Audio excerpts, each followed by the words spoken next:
Kita ang pambubuno ng dalawang basketball player habang nasa court sa Barangay Rotonda sa Coronadal South, Cotabato. Doon na lumapit ang kakampi ng dalawa hanggang sa nauwi na nga po sa Rambol. Pumasok na rin sa court ang ilan pa nilang ka-team. Ayon sa may-ari ng video, nagsimulang magkainitan ang dalawang koponan sa fourth quarter ng laro. Pinalabas sila sa court at itinigil na ang laro. Wala pang pahayag ang organizers ng liga. Bukas na po inaasahang ideklara ng Department of Agriculture ang National Food Emergency para mapababa ang presyo ng bigas. Natanggap na raw kasi ng DA ang rekomendasyon ng National Price Coordinating Council, sabi ni Agriculture Secretary Francisco Tiu Laurel Jr.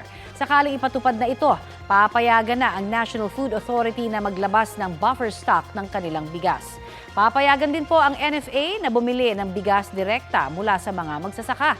300,000 sako ng bigas ang nakatakdang ibenta ng NFA sa mga LGU sa halagang 36 pesos kada kilo. Inaasahan namang maibenta ito sa publiko sa halagang 38 pesos kada kilo. Posible pa raw na dagdagan ng NFA ang bigas na kanilang ilalabas kung kakailanganin. Ito ang GMA Regional TV News. Balita naman tayo sa Visayas at Mindanao mula sa GMA Regional TV. Isang dating barangay tanod ang binaril ng isang lalaki sa Iloilo City. Cecil, ano na ang naging dahilan ng kanilang away? Connie, ilang araw bago ang insidente, nakasagutan daw ng biktima ang nanay ng sospek. Kaya tingin ng mga taga roon, paghihiganti ang motibo sa pamamaril. Yan at iba pang may init na balita hatid ni Femery Dumabok ng GMA Regional TV. Hagip sa CCTV ang sakitan ng dalawang lalaking yan sa Molo District sa Iloilo City. Maya-maya, makikitang naglakad pa atras ang lalaking nakaputi na may dugo na sa kanyang damit. Tinutukan na pala siya ng baril ng lalaking kaaway niya. Hinabol pa siya ng lalaki hanggang sa matumba siya. Pagkatapos, tumakas na ang lalaking may bitbit ng baril. Dinala sa ospital ang biktima na dating barangay tanod dahil sa tinamong tama ng bala sa tadyang at tiyan. Sumuko naman kalaunan sa mga pulis ang lalaking namaril sa kanya.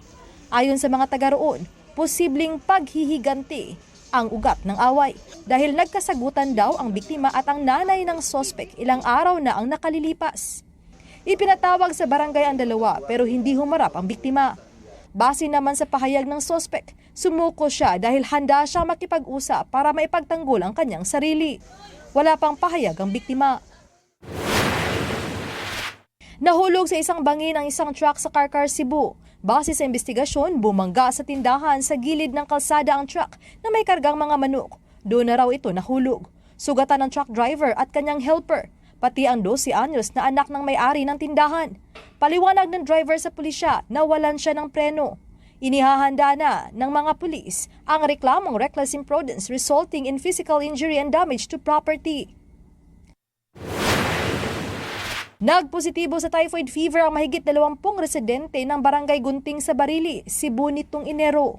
Ayon sa kapitan ng barangay na isa sa mga nagpositibo, nakaranas ang ilan nilang residente ng lagnat, pananakit ng tiyan at katawan.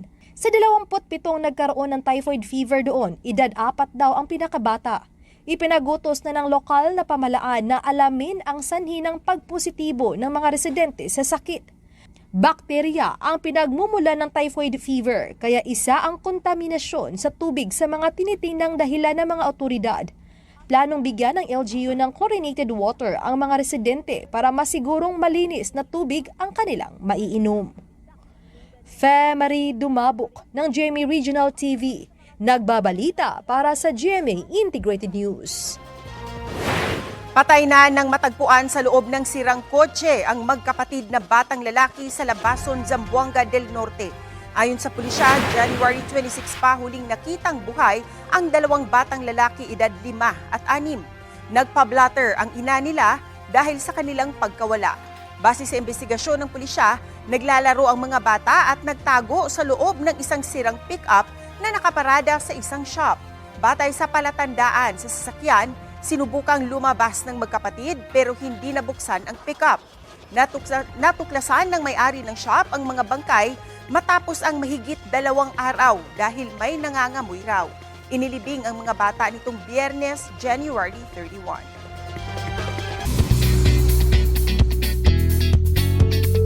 Senti-mode ang fans sa reunion ng host at ilang alumni ng Popstar Kids.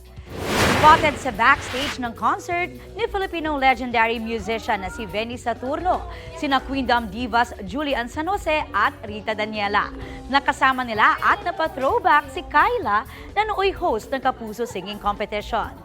Matatanda ang winner ng Popstar Kids Season 1, si undeniable star Rita at isa sa mga finalist si limitless star Julian. Para kay Julie, nakakataba raw ng puso ang muling pagsasama nila. I'm just happy kasi nakita ulit kami nila Ate Kyla after so many years. Siyempre, bihira na lang makita sa mga events. Grabe, nakaka-miss. Samantala, sisilipin na ng Department of Education kung saan-saang rehiyon sa bansa ang may sobrang principal, maging iyong mga wala pang pinamumunuang eskwelahan. Sa inilabas kasi na pag-aaral ng 2nd Congressional Commission on Education, wala pa sa kalahati ng mahigit 45,000 DepEd schools ang may principal. Balitang hatid ni Nico Wahe. 2013 pa nagsimula magturo sa public school si Michael. Hanggang naging head teacher at itinalagang teacher in charge sa Sitio Dam Elementary School sa Tarlac City noong 2016, kung saan trabahong school principal ang kanyang ginagawa. We do classroom observations. Sometimes due to lack of AOs, we do also some sort of finances as to liquidations, and attended training, same with the full-fledged principals. Para maging principal, karaniwang kumukuha ng National Qualifying Examination for School Heads o NCESH. Hindi nakapasa rito si Teacher Michael nang mag-take noong 2018 at 2022. Pero binigyan pa rin daw siya ng paaralang i-handle dahil sa kakulangan din ng full-fledged principal. 2022, after the pandemic, doon lang sila nag-release ulit. Pero this time, ano lang siya, parang limited slots lang. Kaya ngayon, nagre-review raw siya ulit para sakaling may chance ang mag-NCESH ay handa siya. Sa inilabas na pag-aaral ng 2nd Congressional Commission on Education o EDCOM 2, sa mahigit 45,000 DepEd schools, lagpas 20,000 lang ang may principal.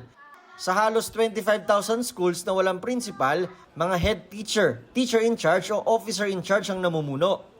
Dahil sa kakulangan, balak ng DepEd na ipatupad ang 1:1 principal to school policy. Ibig sabihin, anumang paaralan, gaano man kalaki, dapat may principal.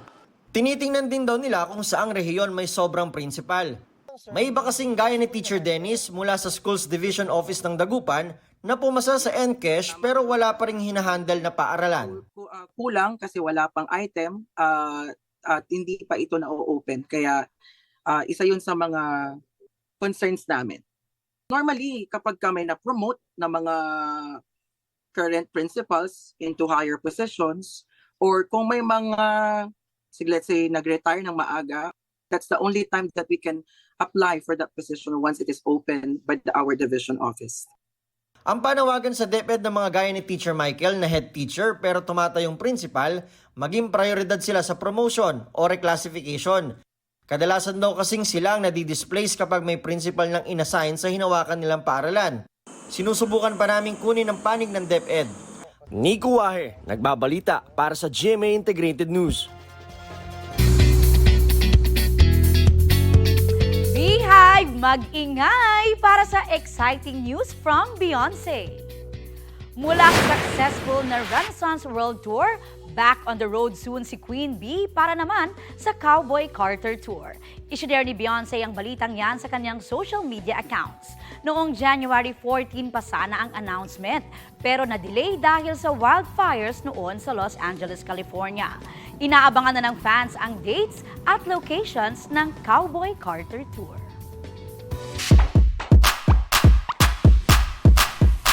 Tampok sa isang immersive exhibit ang mga iconic na obra ng isang Japanese artist. Yan ang Hokusai, Another Story in Tokyo na atraksyon ngayon sa Tokyo, Japan. Hindi lang makikita ang artwork kundi makaka-interact pa nila ang tila buhay na mga obra. Gamit ang haptic plate sa sahig, mafe-feel mo ang scenery ng mga obra, gaya ng paglalakad sa beach, tulay o snow. Nagsilbing giant canvas naman ang gusaling yan sa Barcelona, Spain. Sa labas kasi ng Casa Batlló, nakaproject ang video mapping ng isang artist na inspired sa pagtubo ng iba't ibang puno. Ang paandar na mix ng classical at modern elements ng art, pinuri ng mga bumisita. Wow! Samantala, priority dapat ang pedestrian sa mga pedestrian lane ayon sa batas. Maliban na lamang kung nasa intersection. Pero papaano kung ang pedestrian stoplight sa tawiran parang kulang po sa oras para makatawid ng ligtas? Balitang hatid ni Darlene Kai. Paulit-ulit ang paalala sa lahat na tumawid lang sa tamang tawiran. Mahigit 9 aksidenteng kinasangkutan ng pedestrians ang naitala sa unang bahagi ng 2024 base sa datos ng GMA Integrated News Research. May namatay sa 28 na insidente, habang may sugatan naman sa 879. Pero saan ba lulugar ang pedestrians kung sa mismong itinakdang tawiran, mabangga pa rin sila? Ayon sa Republic Act 4136 o Land Transportation and Traffic Code, prioridad ang pedestrian sa may kalsada na may crosswalk o pedestrian lane, maliban sa intersections kung saan may traffic enforcer o traffic light. Sa mga kalsadang walang tawiran, kailangang magbigay daan ng pedestrian sa mga sasakyan. Pero sa isang bahagi ng A. Bonifacio Avenue sa Marikina na may pedestrian lane, tila nakikipagpatintero sa mga sasakyan ang mga tumatawid. Mas nakakalito kasi yung iba pong sasakyan, humihinto sila, yung iba hindi. Siyempre nakakatakot, baka may bigla kaming mabangga, di ba? Sa kanto naman ng Sumulong Highway at Katipunan Extension sa Marikina, may tawiran with matching countdown pa ang pedestrian sign. Ang problema, 10 segundo lang ang oras para tumawid. Napagkatuwaan tuloy yan ng netizens. Pati ako, kumasa sa challenge. Simula na ng 10 segundo, tignan natin kung kakayanin ko. Kailangan, kung hindi ka naglalakad ng mabilis, talagang tumatakbo ka para umabot. 3, 2, 1. Umabot tayo doon sa timer. Saktong-sakto lang. Pero kasi isipin nyo, medyo bata pa ako. Paano kung yung tumatawid, senior citizen, PWD, may dalang bata o kaya buntis? Kakayanin ba nila yung 10 segundo? Masyado maiksi naman yun. Di ba? Kung lalo na kung matanda ka, pareho ko, 85 na ako, hindi naman ako pwedeng tumatakbo. Sa isang mensahe, sinabi ni Marikina Mayor Marcy Teodoro na sa MMDA daw galing ang traffic light pero nag-iimbestigan na rin siya ukol dito. Sinusubukan pa namin kunin ang pahayag ng MMDA.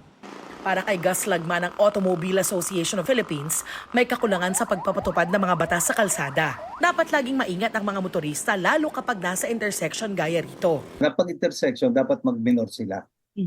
Di ba? So, it's safer to cross doon sa mga intersections.